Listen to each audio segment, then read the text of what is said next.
Goal, nation's leading institute.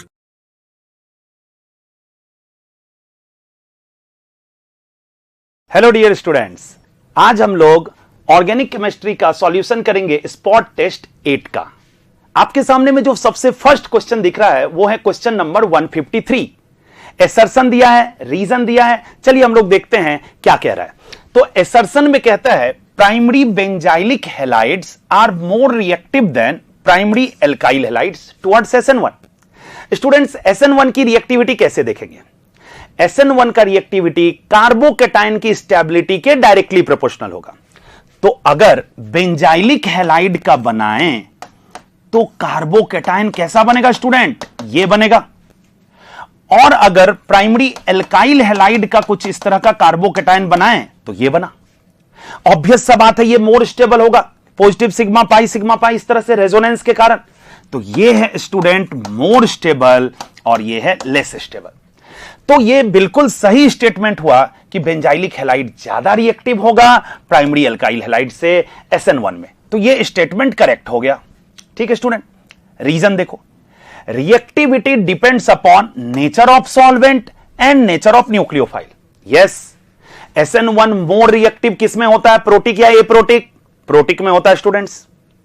और जहां तक न्यूक्लियोफाइल का बात है तो SN1 को वीक न्यूक्लियोफाइल फेवर करता है। क्यों? SN1 में पहले कार्बोकेटाइन बनेगा, फिर न्यूक्लियोफाइल जाएगा अटैक करने। तो अगर न्यूक्लियोफाइल वीक है तो थोड़ा वेट कर लेगा भाई कार्बोकेटाइन बनाने का, ऐसा सोच सकते हैं।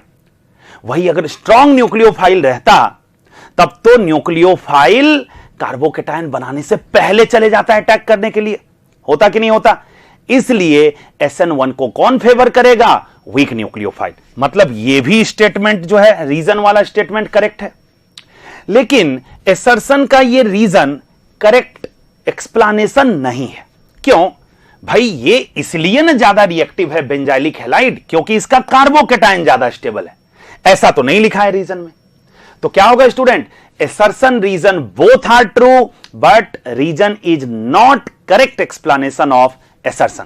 ऐसा किसमें दिया है? देखो, बोथ A and R are true and R is not the correct explanation of A। मतलब इसका आंसर कौन सा हो जाएगा स्टूडेंट्स? Fourth option. ठीक है स्टूडेंट्स, चलिए आगे बढ़ते हैं। तो नेक्स्ट क्वेश्चन चलिए देखते हैं अब कौन सा है हम लोगों के पास। इसको आगे देखिए, नेक्स्ट क्वेश्चन आ गया अब हम लोगों के पास क्वेश्चन नंबर 156। ठीक है स्टूडेंट्स, चलिए देखते हैं 156 क्या कह रहा है हम लोगों से। ओके, तो एक कंपाउंड दिया हुआ है CH3C triple bond CH। Students ये टर्मिनल एल्काइन होगा। और देखो स्टूडेंट्स, NaNH2 और लिक्विड NH3 जो दिया है तो टर्मिनल एल्काइन बर्च रिडक्शन नहीं देता है। ठीक है ना? अगर इंटरनल एल्काइन रहता और आप देखते NaNH2 या सोडियम लिक्विड अमोनिया देता तो आप बर्च रिडक्शन कराते। लेकिन क्योंकि ये टर्मिनल एल्काइन दिया, ये बर्च रिडक्शन नहीं देगा। तो क्या होगा इसमें? सबसे पहले इसमें NaNH2 देंगे तो इस एसिडिक हाइड्रोजन को रिमूव करेगा। तो X क्या बनेगा स्टूडेंट्स? X बनेगा CH3C triple bond H triple bond C, इस पे आया माइनस और Na+ लिखना है तो Na+ लिख दो। अब जो बाद में हैलाइड दिया है स्टूडेंट उसको देखो, तो हैलाइड कैसा है? C से CH3 और Br, ये आपका हैलाइड दिया है। X तो हम लोग बना लिए, दिस इज X। ठीक है, अब स्टूडेंट्स ये जो आपका दिया है बना है X, CH3C triple bond C minus, Na+ लिखना है तो आप Na+ लिख दो। मतलब सोडियम प्रोपाइनाइड। ये प्रोपाइनाइड जो है ये बेस की भी तरह बिहेव कर सकता है, न्यूक्लियोफाइल की भी तरह। लेकिन बेटा ये जो हैलाइड दिया ये टर्सरी एल्काइल हैलाइड है। अब स्टूडेंट्स अगर टर्सरी एल्काइल हैलाइड है तो ऑब्वियस सा बात है ये किसकी तरह बिहेव करेगा? बेस की तरह। और E2 एलिमिनेशन देगा। तो E2 एलिमिनेशन देगा तो Br यहां से हटा अल्फा कार्बन से, और इससे चाहे इससे किसी एक से H हटा दीजिए। तो Br और H हटा देंगे तो प्रोडक्ट क्या बनेगा स्टूडेंट्स? C से CH3 और डबल बॉन्ड CH2। तो ये इसका फाइनल प्रोडक्ट हो जाएगा। चलिए देखते हैं कौन से ऑप्शन में दे रखा है। C से 2 CH3 और डबल बॉन्ड CH2। तो देखिए सेकंड ऑप्शन में C से 2 CH3, डबल बॉन्ड CH2। तो करेक्ट आंसर कौन सा हो गया स्टूडेंट्स? Option number second. ठीक है, चलिए इसको मैं अब मिटा दे रहा हूं और नेक्स्ट क्वेश्चन पे बढ़ते हैं स्टूडेंट्स। ठीक है, चलिए इसको थोड़ा ऊपर कर देते हैं। 159। ओके, तो नेक्स्ट क्वेश्चन हम लोगों के पास है क्वेश्चन नंबर 159। क्या कहता है student? Compare the rate of electrophilic aromatic substitution. Electrophilic aromatic substitution का रेट कहता है फाइंड आउट करने के लिए। कैसे फाइंड आउट करें students? Rate of electrophilic substitution जो होता है, rate of SE reaction, electrophilic substitution reaction, ये डायरेक्टली प्रोपोर्शनल होता है nucleophilicity of benzene ring, nucleophilicity of benzene ring, फिर you can say directly proportional to EDG electron donating group और inversely proportional to EWG electron withdrawing group. Student समझो बात को, benzene ring के अंदर अगर इलेक्ट्रॉन का डेंसिटी ज्यादा है तो इलेक्ट्रोफाइल पे आसानी से अटैक करेगा, और अगर एक्सेप्टर लगा दिए तो रिंग से खींच लिया इलेक्ट्रॉन, तो रिंग के अंदर इलेक्ट्रॉन की डेंसिटी कम, तो इलेक्ट्रोफाइल पे अटैक करने की टेंडेंसी भी कम हो जाएगी। मतलब बेंजीन से जितना अच्छा डोनर लगा हो, रिंग के अंदर इलेक्ट्रॉन डेंसिटी उतना ज्यादा, तो इलेक्ट्रोफाइल पे अटैक करने का टेंडेंसी भी उतना ज्यादा होगा। चलो अब देखते हैं, इससे O- लगा है तो भाई ये तो +M से देगा। NH2 लगा है, ये भी डोनेट करेगा। OH है, ये भी डोनेट करेगा। इसमें कोई डोनर नहीं है, तो सबसे लेस रिएक्टिव कौन सा हो जाएगा स्टूडेंट? D हो जाएगा कि नहीं हो जाएगा? इसमें कोई डोनर नहीं है। अब एक सिंपल सा बात बताओ, O- ज्यादा डोनेट करेगा कि NH2 या OH? स्टूडेंट्स, NH2 या OH डोनेट करेगा तो N पे प्लस आएगा, O पे प्लस आएगा। O- डोनेट करेगा तो इसका माइनस खत्म हो जाएगा, चार्ज न्यूट्रल बन गया एक तरह से समझो। तो बेटा N पे प्लस और O पे प्लस आ रहा है इन केसेज में, B और C के केसेज में, तो वो तो लेस स्टेबल हुआ ना, मोर इलेक्ट्रोनेगेटिव पे प्लस। ये जो O पे माइनस है, ये रेजोनेंस करेगा तो O का माइनस खत्म होगा, होगा कि नहीं होगा? तो देने की ज्यादा टेंडेंसी किसकी होगी? मतलब किसके रिंग में ज्यादा इलेक्ट्रॉन डेंसिटी होगा? सबसे ज्यादा A में होगा कि नहीं होगा? अब बच गया आपका B और C। अब N अच्छा डोनर होगा कि O? तो स्टूडेंट्स, N डोनेट किया तो N पे प्लस, O डोनेट किया तो O पे प्लस। ज्यादा स्टेबल कौन सा होगा? N पे प्लस, लेस इलेक्ट्रोनेगेटिव पे प्लस। तो इसीलिए NH2 की डोनेटिंग टेंडेंसी ज्यादा होगी।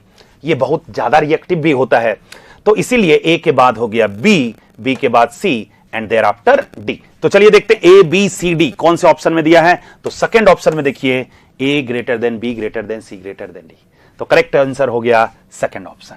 ठीक है स्टूडेंट्स, चलिए आगे बढ़ते हैं, नेक्स्ट क्वेश्चन को देखते हैं और देखते हैं कि नेक्स्ट क्वेश्चन कौन सा दे रखा है आपके पास। चलिए 159 था ये देखिए नेक्स्ट क्वेश्चन आ गया अब आपके पास, क्वेश्चन नंबर 162। क्या कह रहा है 162 में? चलिए देखते हैं। SN1 reactivity of the following halides. आपको SN1 रिएक्टिविटी का ऑर्डर बताना है इन हैलाइड्स में। स्टूडेंट्स, जब भी इस तरह का क्वेश्चन आए ना, आप सबसे पहले स्ट्रक्चर बनाओ। बस जैसे ही स्ट्रक्चर बनाए, कार्बोकेटाइन बनाए, आपका आंसर आ जाएगा। ठीक है, तो देखिए मैं बनाता हूं इसका, कार्बोकेटाइन ही डायरेक्ट बनाता हूं, बिकॉज आपको पता है SN1 की रिएक्टिविटी कार्बोकेटाइन की स्टेबिलिटी के डायरेक्टली प्रोपोर्शनल होती है। तो A का जो बनेगा कार्बोकेटाइन कैसा बनेगा? CH3 CH3 CH3 प्लस ये बनेगा। B का कार्बोकेटाइन देखिए ये वाला CH, CH से 2 फिनाइल रिंग बेंजीन रिंग है, तो CH से 2 फिनाइल रिंग लग गया और इस पे आ गया प्लस, ये B का हो गया। C को देखो जरा, C से 2 फिनाइल रिंग है स्टूडेंट्स। ठीक है भाई, C से 2 फिनाइल रिंग हम लोग भी बना लेते हैं। ठीक है, और एक CH3 भी है और इस कार्बन पे आ गया प्लस। और D का अगर देखें, D का रुको, इसके साथ ये फिनाइल था, ये C था। और D का अगर देखोगे तो D में क्या है स्टूडेंट्स, ये देखो C से 2 CH3 है और इस पे आ गया प्लस। अब इन कार्बोकेटाइंस का स्टेबिलिटी देखना, अब आपके लिए बहुत आसान हो गया। ये देखो कौन सा सबसे ज्यादा स्टेबल होगा, C से 2 फिनाइल रिंग लगा है, ये दोनों प्लस M से देगा और साथ ही साथ CH3 जो है वो हाइपर कंजुगेशन से देगा इस कार्बोकेटाइन को, देगा कि नहीं देगा। इस केस में दोनों फिनाइल रिंग प्लस M से देगा, इस केस में 9 हाइपर कंजुगेबल हाइड्रोजन के थ्रू देगा। तो सबसे ज्यादा जो स्टेबल कार्बोकेटाइन होगा वो किसका होगा स्टूडेंट, C का। उसके बाद किसका होगा, उसके बाद अगर देखें तो B का हो जाएगा, दोनों प्लस M से दे रहा है, फिर A का होगा और D में तो 6 है हाइपर कंजुगेबल हाइड्रोजन है, तो उसके बाद हो जाएगा D का। तो आंसर क्या होगा, CBAD। चलो देखते हैं किसमें है, CBAD करेक्ट आंसर हो जाएगा 4th ऑप्शन। ओके स्टूडेंट्स, चलिए आगे बढ़ते हैं अब नेक्स्ट क्वेश्चन पे। तो नेक्स्ट क्वेश्चन आपको विजिबल हो रहा होगा, मैं इसको थोड़ा ऊपर कर देता हूं। ये रहा आपके पास क्वेश्चन नंबर 165। चलिए देखते हैं 165 में क्या है। अब 165 में पहले आपके पास एक दिया गया है कंपाउंड, वो है साइक्लोहेक्सानॉल। इस साइक्लोहेक्सानॉल में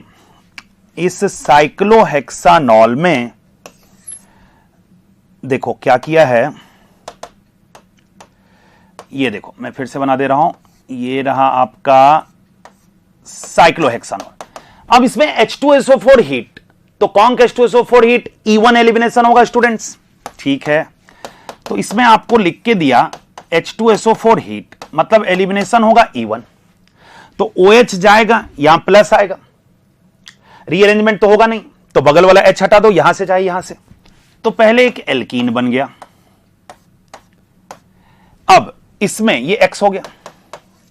अब इसमें दिया कोल्ड KMnO4, ठीक है ना, इसमें दिया अब कोल्ड KMnO4। स्टूडेंट्स इसमें अगर हम लोग कोल्ड KMnO4 दें तो कोल्ड KMnO4 से विसिनल डाइऑल बनेगा, पाई तोड़ के OH।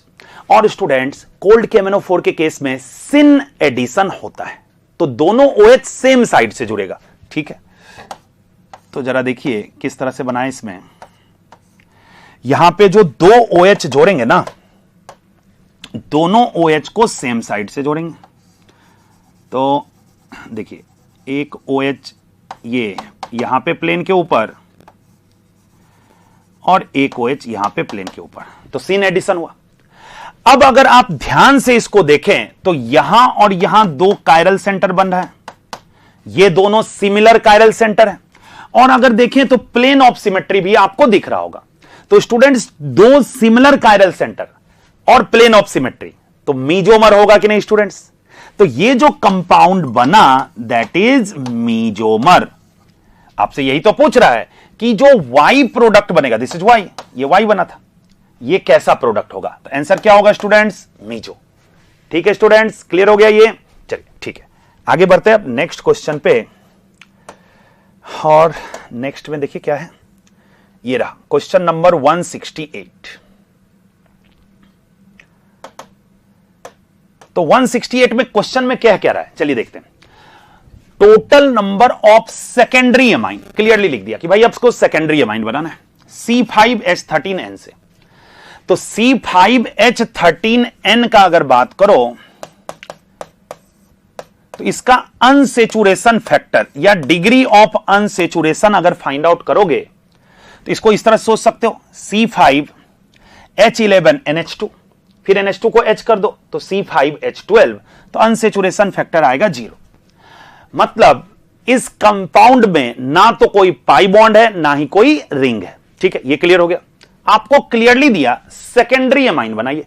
चलिए भाई सेकेंडरी एमाइन बना लेते हैं।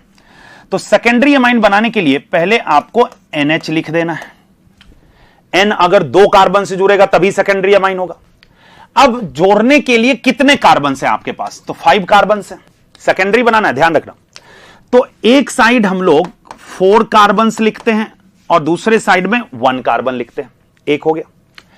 फिर क्या करो NH इस साइड में ये 1 को फिक्स कर दो और ये जो 4 कार्बन है तो इसको 3 का चेन बनाओ और चौथा वाला यहां पे लिख दो, फिर नेक्स्ट बनाओ NH, फिर C, 1 2 3 का ही चेन बनाते हैं और चौथा वाला कार्बन यहां लिख देते हैं।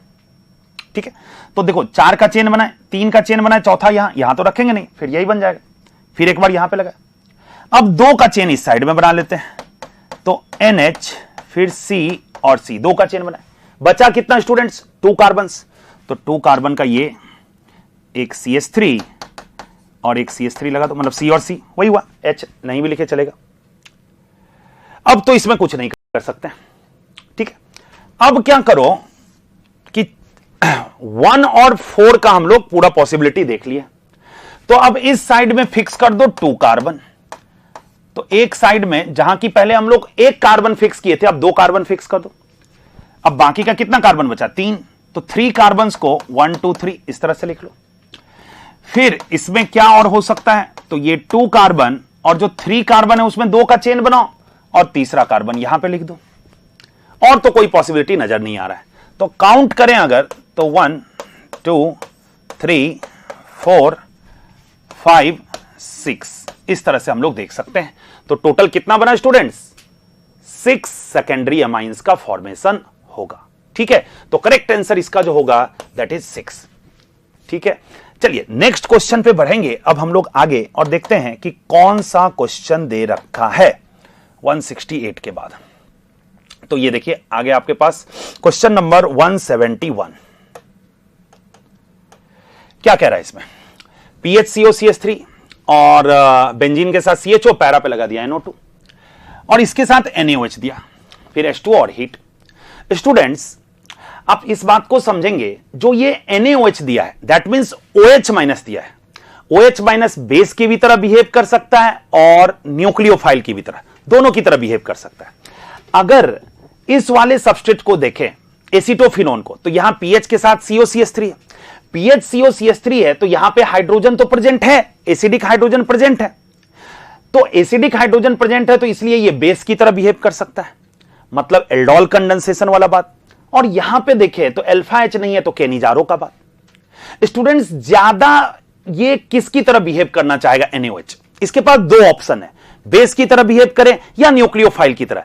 तो एसिड बेस रिएक्शन फास्ट होता है, हम लोग जानते हैं, मतलब ज्यादा बिहेवियर इसका बेस की तरह होगा। तो चलिए देखते हैं कैसे प्रोडक्ट बनाएं। तो OH माइनस पहले यहां से H प्लस लेगा, H प्लस लेगा तो प्रोडक्ट क्या बनाया यहां से? PHCOCH2 minus.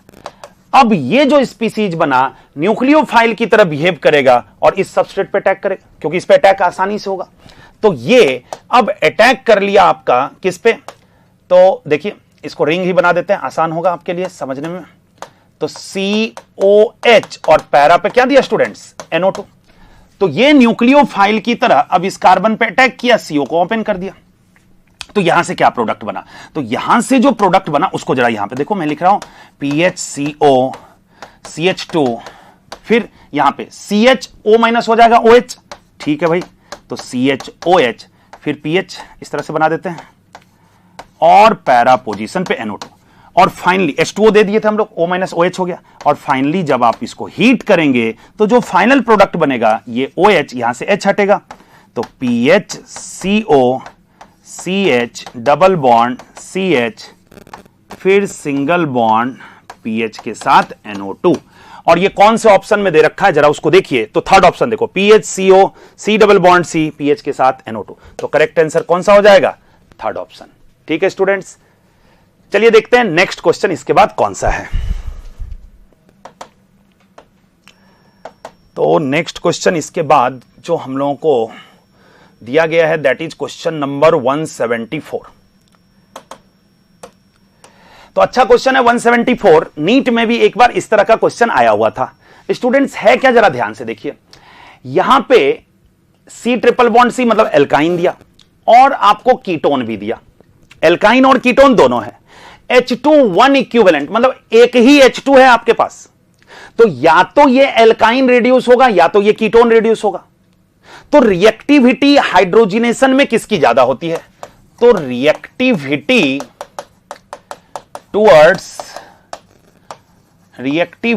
टुवर्ड्स हाइड्रोजिनेशन का अगर बात करें, हाइड्रोजिनेशन, तो स्टूडेंट्स एल्काइन की रिएक्टिविटी या इवन एल्कीन भी रहता, ठीक है ना, एल्कीन भी रहता तो उसकी भी रिएक्टिविटी कीटोन से ज्यादा होती है।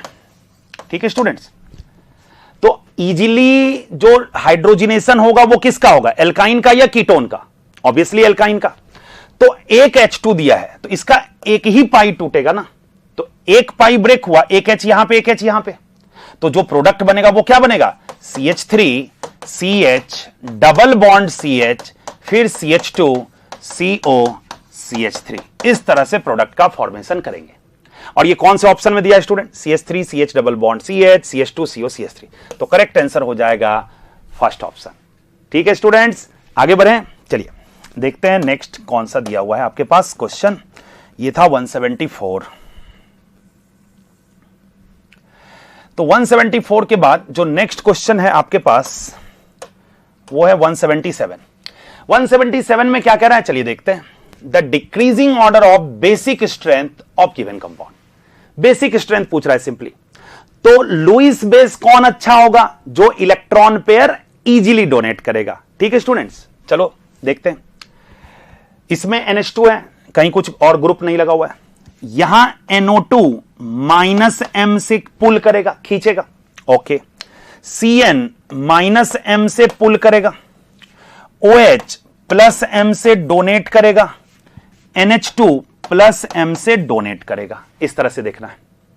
ठीक है, तो कौन से केस में इलेक्ट्रॉन की डेंसिटी ज्यादा होगी, ज्यादा अगर इलेक्ट्रॉन डेंसिटी होगा तो बेस है तो देने का टेंडेंसी ज्यादा होगा, तो अच्छा बेस होगा। चलो देखते हैं, इसमें तो एक्सेप्टर लगा है तो इलेक्ट्रॉन डेंसिटी घट जाएगा। इसको ऐसे सोचो, एक्सेप्टर है, ये खींचेगा तो N का लोन पेयर ज्यादा डीलोकलाइज हो जाएगा, ज्यादा डीलोकलाइज होगा तो फिर बाहर दूसरे को देने की टेंडेंसी कम हो जाएगी, ऐसे करके। वही अगर डोनर लगा है तो डोनर लगा, ये इसको दे रहा है तो इसका लोन पेयर अंदर लेस डीलोकलाइज होगा, तो बाहर देने की टेंडेंसी, मतलब एसिड को देने की टेंडेंसी ज्यादा होगी। ठीक है ना, चलो तो डोनर किसमें लगा, पहले ये देखो, फर्स्ट में कुछ नहीं लगा है, सेकंड में NO2 है, इसमें CN है, ये देखो इन दोनों में D और E में डोनर लगा है, एक में OH एक में NH2। Students which one is better donor, NH2, okay. तो E सबसे ज्यादा आफ्टर दैट D, तो सबसे ज्यादा E आफ्टर दैट D, चलो हम लोग लिखते भी जाते हैं, तो E ग्रेटर देन D। चलो अब बाकी को देखो, ये तो एक्सेप्टर, ये एक्सेप्टर, A में कुछ भी नहीं लगा है तो E D के बाद कौन सा हो जाएगा स्टूडेंट्स, A हो जाएगा। अब चलो, अब बच गया कौन, B और C। तो NO2 -M जो होगा वो NO2 का ज्यादा होगा एज कंपेयर टू CN, होगा कि नहीं होगा, तो ये ज्यादा खींच लिया, तो इसका मतलब ज्यादा बेटर कौन सा हो जाएगा, बेस C, और C के बाद कौन सा हो जाएगा स्टूडेंट्स, B। चलो देखो तो EDACB किसमें दे रखा है, EDACB, करेक्ट आंसर कौन सा हो जाएगा स्टूडेंट्स, फर्स्ट ऑप्शन। ठीक है, तो ये था एक सिंपल सा आपका बेसिक स्ट्रेंथ का क्वेश्चन। चलिए आगे बढ़ते हैं, देखते हैं कौन सा क्वेश्चन है।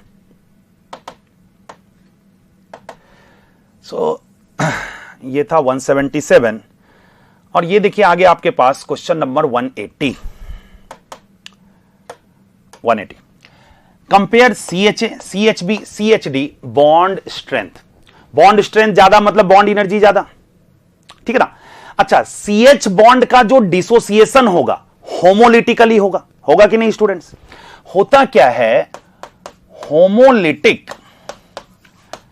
होमोलिटिक बॉन्ड डिसोसिएशन एनर्जी, जैसे कि अभी CH का बॉन्ड डिसोसिएशन एनर्जी का बात हो रहा है, ये इनवर्सली प्रोपोर्शनल होता है स्टेबिलिटी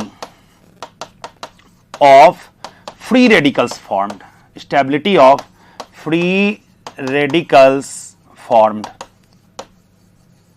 तो किसका फ्री रेडिकल ज्यादा स्टेबल और किसका लेस स्टेबल है स्टूडेंट्स, ध्यान से देखेंगे आप, सबसे ज्यादा जो फ्री रेडिकल बनेगा वो इसका स्टेबल बनेगा कि नहीं, HD अगर हटाएंगे तो होगा कि नहीं होगा, क्योंकि यहां पे देखो 3 2 5 और यहां एक 6 हाइपर कंजुगेबल हाइड्रोजन हो जाएगा, तो सबसे ज्यादा स्टेबल जो फ्री रेडिकल होगा वो किसका होगा, CHD को बॉन्ड को ब्रेक करने से होगा, और सबसे ज्यादा स्टेबल रेडिकल बनेगा तो देखिए इनवर्सली प्रोपोर्शनल है, स्टेबल अगर रेडिकल हुआ तो होमोलिटिक बॉन्ड डिसोसिएशन एनर्जी कम होगी, तो सबसे कम किसका होगा, CHD। चलो देखते भी चलते हैं, तो CHD, इस मतलब ये दोनों ऑप्शन तो गया।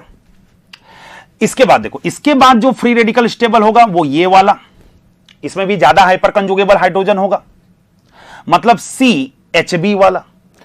ठीक है, तो इसके बाद इधर होना चाहिए CHB, तो देखो CHD, ये CHB, और सबसे लेस स्टेबल जो फ्री रेडिकल बनेगा वो ये वाला CHA का। तो स्टेबल अगर सबसे लेस है फ्री रेडिकल तो बॉन्ड डिसोसिएशन एनर्जी सबसे ज्यादा होगी, मतलब CHA का सबसे ज्यादा। तो करेक्ट आंसर कौन सा हो गया स्टूडेंट्स? 180 का फर्स्ट ऑप्शन। ठीक है स्टूडेंट्स, समझ में आ गया अच्छे से? ओके, चलिए अब आगे बढ़ते हैं और नेक्स्ट क्वेश्चन को देखते हैं कौन सा दिया हुआ है। नेक्स्ट क्वेश्चन आपके पास आ गया 183। तो एक बायोमोलिक्यूल का क्वेश्चन दिया, आसान सा क्वेश्चन दिया। क्या कहता है देखिए, विच of the following is structure of beta D glucopyranose. Students, beta D glucose को ही बीटा डी ग्लूकोपायरेनोज बोलेंगे, बोलते हैं कि नहीं साइक्लिक स्ट्रक्चर में। तो अल्फा और बीटा में डिफरेंस क्या होता है स्टूडेंट्स? अल्फा और बीटा में डिफरेंस क्या होगा?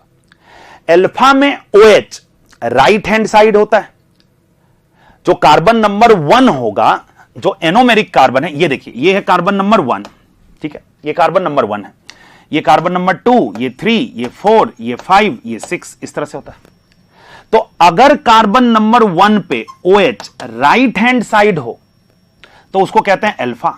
OH अगर RHS हो एनोमेरिक कार्बन पे तो उसको कहते हैं अल्फा, और अगर एनोमेरिक कार्बन पे OH लेफ्ट हैंड साइड हो तब उसको क्या कहते हैं स्टूडेंट? बीटा। अब अगर OH राइट हैंड साइड हो तो इस साइक्लिक स्ट्रक्चर जो बनाए हम लोग, साइक्लिक स्ट्रक्चर जो इसमें दिया हुआ है, जिसको हेवॉर्थ रिप्रेजेंटेशन भी कहते हैं, तो इसका एक सिंपल सा ट्रिक आप याद रखिएगा। OH ग्रुप अगर राइट हैंड साइड हो तो उसको डाउन, नीचे ड्रॉ करना है। राइट है तो डाउन, लेफ्ट है तो अप, ऐसे ड्रॉ करना है। तो बीटा है, आपको क्या पूछा? Beta D glucopyranose. तो OH एनोमेरिक कार्बन पे राइट होगा कि लेफ्ट? लेफ्ट होगा। लेफ्ट होगा मतलब अप, ऊपर रखेंगे OH को। तो देखो, 1 नंबर पे OH लेफ्ट मतलब अप है, 2 नंबर सब पे राइट रहता है तो डाउन, 3 नंबर पे ग्लूकोज फ्रुक्टोज दोनों में OH जो रहता है वो लेफ्ट रहता है तो अप, फिर 4 पे डाउन, 5, ये 6 नंबर होता है। तो आपको उतना कुछ देखने का जरूरत ही नहीं था, सिंपल सा है कि इस एनोमेरिक कार्बन पे OH लेफ्ट होगा मतलब अप, यही देखना था मेनली। ठीक है स्टूडेंट्स, चलिए, तो करेक्ट आंसर सेकंड हो गया इसका। ये था क्वेश्चन नंबर 183। आई होप आप समझ गए होंगे। चलिए नेक्स्ट क्वेश्चन पे बढ़ते हैं और देखते हैं कौन सा दिया हुआ है।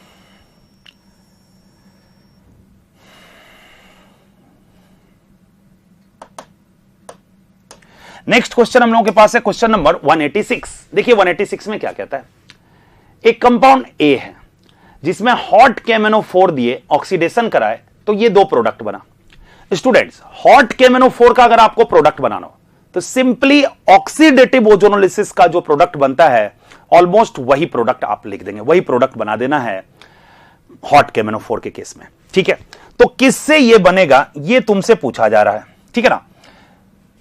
तो अगर आप देखें तो यहां पे क्या है, CH3 CH CH3 COH। चलो उस तरह का देखते हैं कौन सा है, CH3 CH CH3। जरा इसको देखो एक बार, यहां से ये ब्रेक होगा, ऑक्सीडेटिव ओजोनोलिसिस वाला प्रोडक्ट सोचो। तो CH3 CH CH3 ये COH में कन्वर्ट होगा, इससे प्रोडक्ट क्या बना, एक CH3 CH CH3 और ये हो गया COOH एक प्रोडक्ट, प्लस इधर से क्या बना, CH3 CH2 CH2। देखो इधर से क्या बना, CH3 CH2 CH2, फिर C, यहां पे डबल बॉन्ड O आएगा, डबल बॉन्ड O और CH3। आई थिंक यही दिया हुआ है, एक बार मिला लो, CH3 CH2 CH2 CO CH3। ठीक है, तो यही दोनों प्रोडक्ट कह रहा था जो हमने बनाया, तो करेक्ट आंसर कौन सा होगा, सेकंड। तो इसको सबसे आसान ऑप्शन से ही देख के हम लोग करेंगे। प्रोडक्ट दिया हुआ है, रिएक्टेंट पूछ रहा है, तो भाई हॉट KMnO4 डाल के देख लेते हैं किससे बन रहा है। और इसका प्रोडक्ट आप कैसे बनाएंगे स्टूडेंट्स, जो ऑक्सीडेटिव ओजोनोलिसिस का प्रोडक्ट होगा वही सेम इसका भी प्रोडक्ट होगा। ठीक है, चलिए, तो ये क्वेश्चन अगर आपको अब समझ में आ गया तो बढ़ते हैं आगे। नेक्स्ट क्वेश्चन ये था 186। अब आगे आपके पास क्वेश्चन नंबर 189। चलिए 189 में देखते हैं। Rate of HBr addition with alkene. Students, अगर कोई एल्कीन है RCH डबल बॉन्ड CH2, इसमें आप HBr का एडिशन कराएंगे, पेरोक्साइड नहीं है, तो HBr के एडिशन के लिए फर्स्ट स्टेप में H+ का एडिशन होगा, इलेक्ट्रोफिलिक एडिशन रिएक्शन। तो कैसे लिखोगे इसका कार्बोकेटाइन? R CH+ और CH3, फिर Br- अटैक करेगा, फिर Br- अटैक करेगा और प्रोडक्ट RCH Br CH3 ऐसा बनेगा। फर्स्ट स्टेप RDS होता है। इंटरमीडिएट क्या बना स्टूडेंट्स? कार्बोकेटाइन। तो जिसका इंटरमीडिएट जितना ज्यादा स्टेबल, उस रिएक्शन का रेट उतना ज्यादा। आपसे क्या पूछा है? रेट ऑफ HBr एडिशन किसमें ज्यादा होगा? तो कार्बोकेटाइन बना के स्टेबिलिटी चेक कर लो, सिंपल सा बात है। तो देखिए किसका कार्बोकेटाइन सबसे ज्यादा स्टेबल होगा, तो एक बार बना के देखते हैं। इसका कार्बोकेटाइन क्या बनेगा? पाई तोड़ दो, H यहां प्लस, तो फर्स्ट का कार्बोकेटाइन बना CH3 CH2+। इसका C का देखो बनाते हैं यहां पे, PH CH पे प्लस CH3, यहां H लगा दिए, यहां प्लस आ गया। इसका बनाओ B का, तो CH3 CH प्लस CH3, और D का देखो यहां पे बनाते हैं CH3 C पे प्लस CH3 और CH3, यहां H, इस पे प्लस आ गया। सबसे ज्यादा स्टेबल कार्बोकेटाइन कौन सा होगा? C का।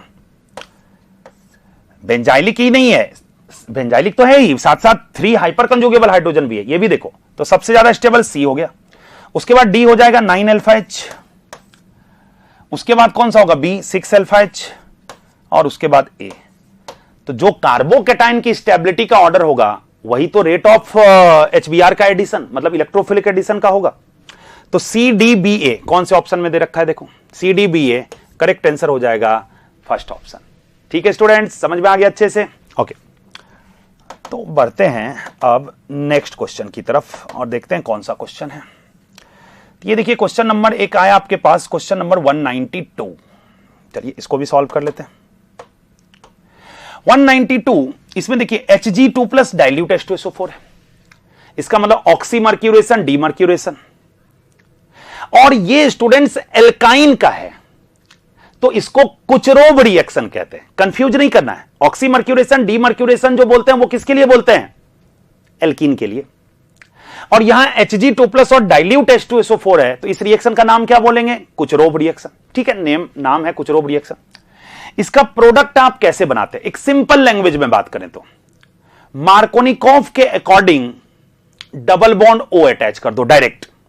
ऐसे होता क्या है, पहले पाई ब्रेक होगा, ये पाई ब्रेक होगा और कार्बन पे OH आएगा, फिर टॉटोमेराइज होगा और फाइनल प्रोडक्ट का फॉर्मेशन करेगा।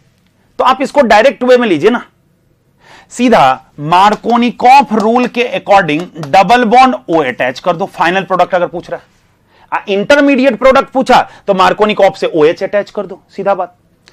तो मार्कोनिकॉफ से डबल बॉन्ड O लगाना है स्टूडेंट्स, तो कहां पे लगेगा? देखिए ये जो डबल बॉन्ड O है ये एक्सेप्टर है, ये -I से खींचेगा, तो मार्कोनिकॉफ से लगाना है तो यहां नहीं लगेगा डबल बॉन्ड O, इस वाले कार्बन पे लगेगा, क्योंकि इधर एक्सेप्टर है।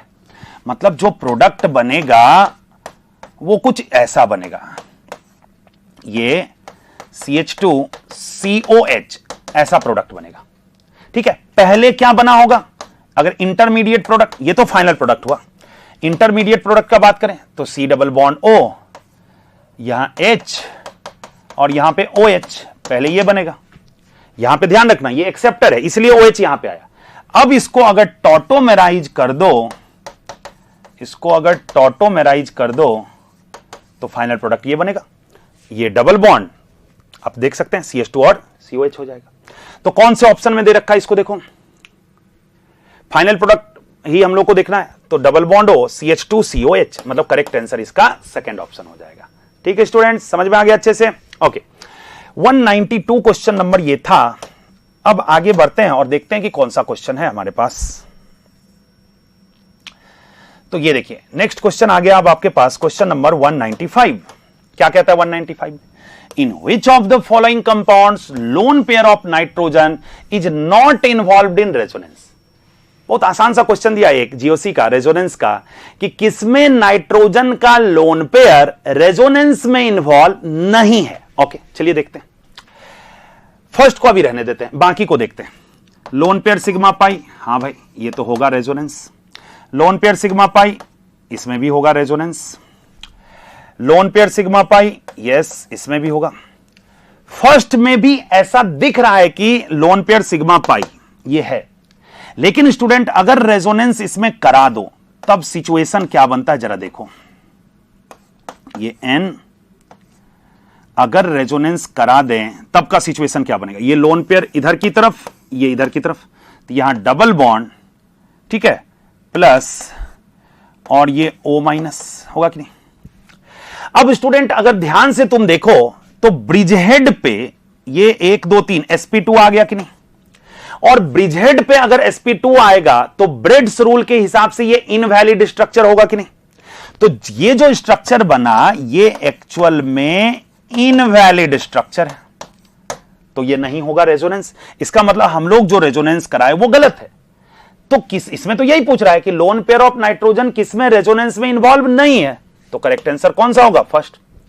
अब किसी किसी स्टूडेंट को फोर्थ में भी डाउट लग सकता है कि भाई यहां भी तो डबल बॉन्ड ब्रिज हेड पे ही आएगा, अभी भी ब्रिज हेड पे, हां ब्रिज हेड पे है, लेकिन ये दोनों रिंग 6 मेंबर का है। ब्रेड्स रूल का लॉजिक क्या है, एंगल स्ट्रेन।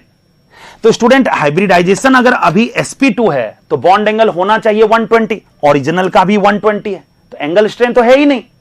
अब जब एंगल स्ट्रेन नहीं है तो इसमें ब्रेड्स रूल एप्लीकेबल नहीं होगा, ठीक है। तो करेक्ट आंसर इसका हो गया फर्स्ट ऑप्शन, ठीक है स्टूडेंट्स।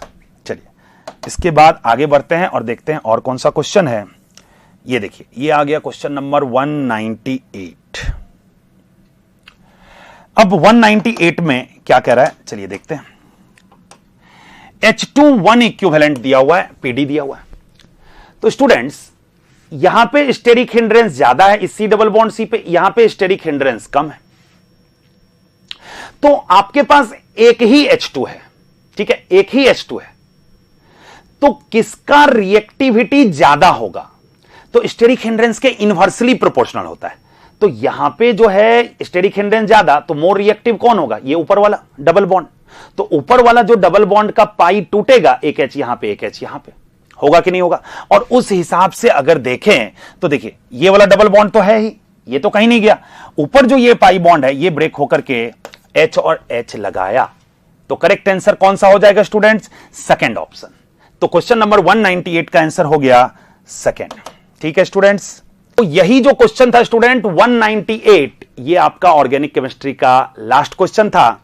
आई होप आप सभी को बहुत अच्छे से समझ में आ गया होगा। अभी आपका टेस्ट और हो रहा है, बहुत अच्छे से सीरियसली सभी टेस्ट को देंगे स्टूडेंट्स, ठीक है। बहुत ही हेल्पफुल होता है यहां जो क्वेश्चन भी जो आपको आता है, जैसे ऑर्गेनिक का ही बात करें तो जो क्वेश्चन आता है वो इसी तरह का सेट किया जाता है जो नीट का सिमिलर हो, ठीक है। नीट में जिस तरह का क्वेश्चन पहले आया या आने की पॉसिबिलिटी है, अप्रॉक्सीमेटली उसी टाइप का देने का कोशिश किया जाता है, ठीक है स्टूडेंट्स। Thank you.